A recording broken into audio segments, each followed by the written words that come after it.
mentioned, Greg, after the game, kind of feeling a little bit, people berated you a little bit throughout the season. Will you visit that again for us? Maybe didn't get to hear this and how you're feeling now after that game?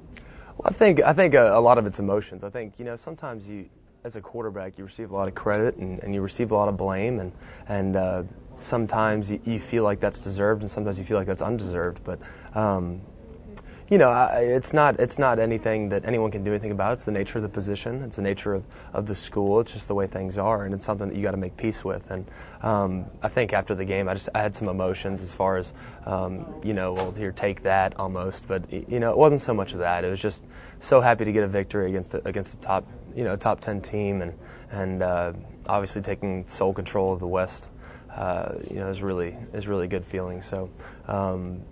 I think that's mostly the way I feel. Obviously I was disappointed in my play against South Carolina, and then other than that, I think we've been pretty good. But obviously we had a good game against LSU and a good victory. Do you think anybody looking back now could have prepared you for this position, because it really is a lightning rod of a position to be the leader, the field general of the Alabama Crimson Tide? There's nothing to prepare you for it.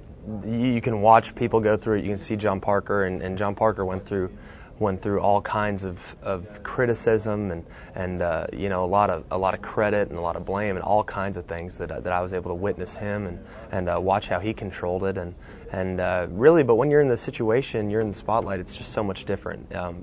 You'd like to say that you would do everything right in the position, and you like to go out there and perform excellently, and off the field do everything perfect. But sometimes you can't. It's just we are just.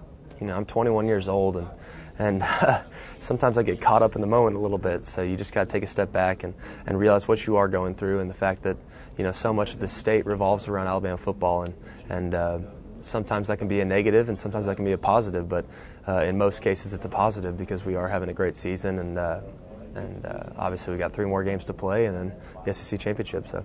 Hey, Greg, you guys have only trailed twice at half this year. You won both games, Virginia Tech and LSU. Is there a greater sense of urgency? You were chasing LSU all game. Is there a greater sense of urgency? You made some big plays in the second half. Well, I think there was a big sense of urgency. I don't think so much there was ever a panic. I think we were moving the ball real well all game. We were moving it through the air and on the ground, and we were doing a lot of positive things. But when we got a little bit close, we kind of buckled a little bit at times. And obviously we had some negative plays too in the second half, which to me is more positive in the fact that we were able to respond.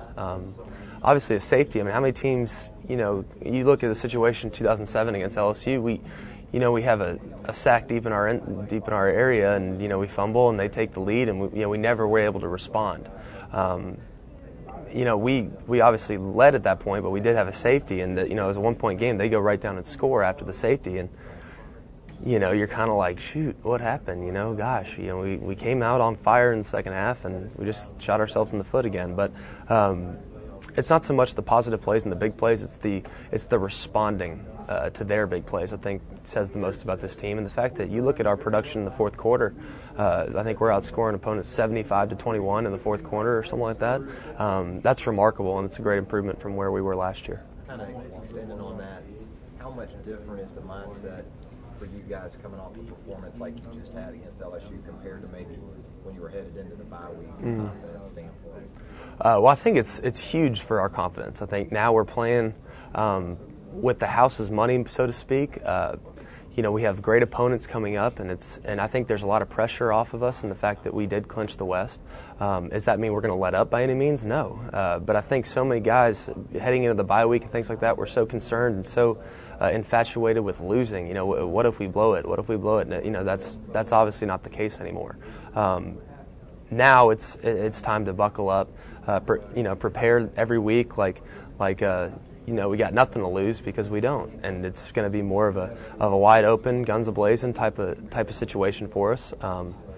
We're going to go out there and give it our best shot. We got a good opponent this week, a good solid defensive opponent, and obviously do a lot more things offensively than they had in the years past. So Mississippi State will be a good challenge for us and a good way to get back on our feet after a big victory last week. Thanks, Greg.